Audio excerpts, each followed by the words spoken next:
Our species has always been considered a nuisance amongst the stars. We weren't expert fighters, we weren't brilliant scientists. We were traders. We would trade anything and everything. The art of deal-making and breaking is something we had refined over thousands of years. The concept of giving your word was foreign to us. You couldn't eat it. You couldn't hold it. You couldn't wear it as a hat. What good was it? It was too late we realized the importance the other races put into this concept. But it was too late. The damage was done. We were considered liars and cheats, barely accepted into the core systems, and always treated with suspicion or outright malice. Finding the humans was a boon to our species. They were relatively low technology-wise, but they had discovered how to split the atom. Our technology is considered at least 100 years out of date by galactic standards, but to the humans it was a marvel. They gave up large masses of their natural resources in exchange for out-of-date star charts and old phase drives. They spread at a rate that was staggering. They had established a large colony on their fourth planet, and fledgling colonies on several of more hospitable moons throughout their system. It was a golden age for both our people, a time of unparalleled cooperation.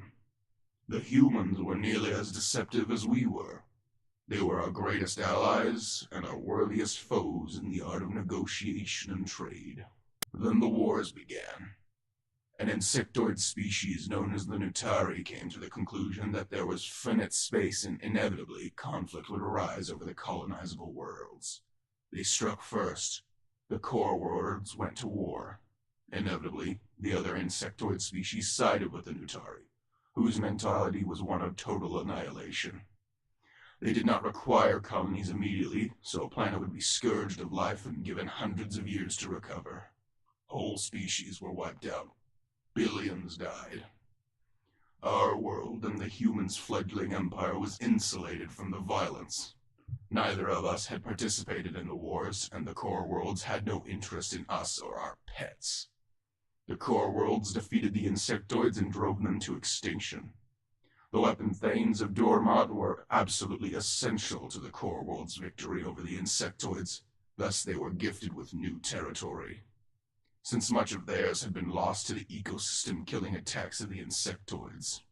This territory, much to our chagrin, was worlds we had colonized, albeit they were not territory we technically owned, but we and the humans share a saying that possession was 9/10 of the law.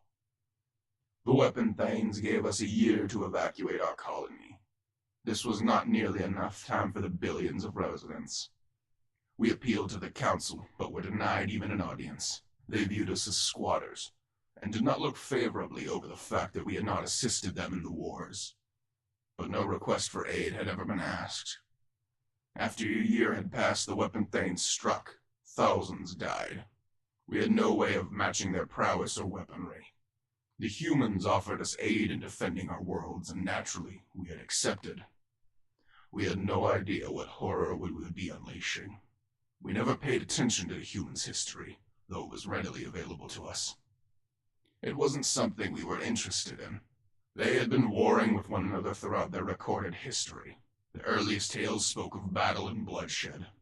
It was shocking to read it in some of their major conflicts, the terrible things they inflicted on one another.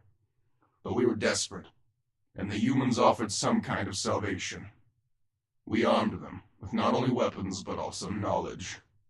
We had never been so foolish as to provide the humans with information on advanced weaponry. It was a bargaining chip we always held away from them.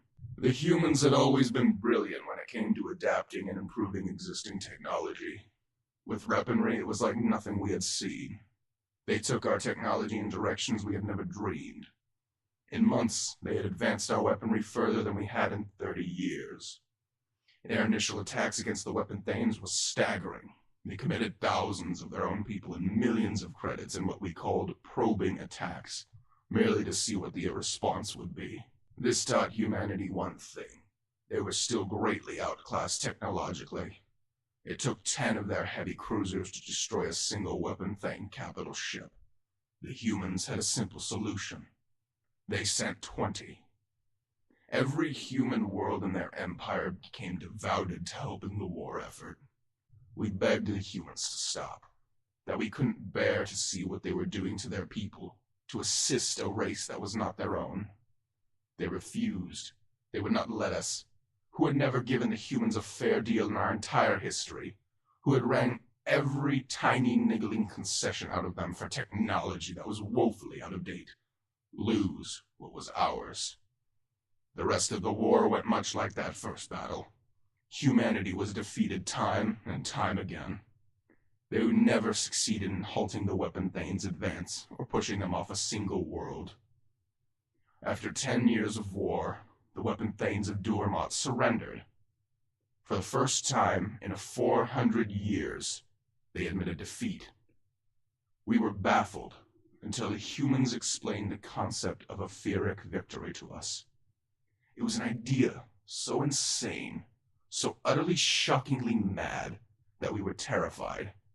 With everything they had experienced and suffered at the hands of the weapon Thanes, we expected genocide on an unprecedented level.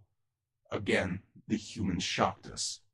They made their hated enemy a protectorate.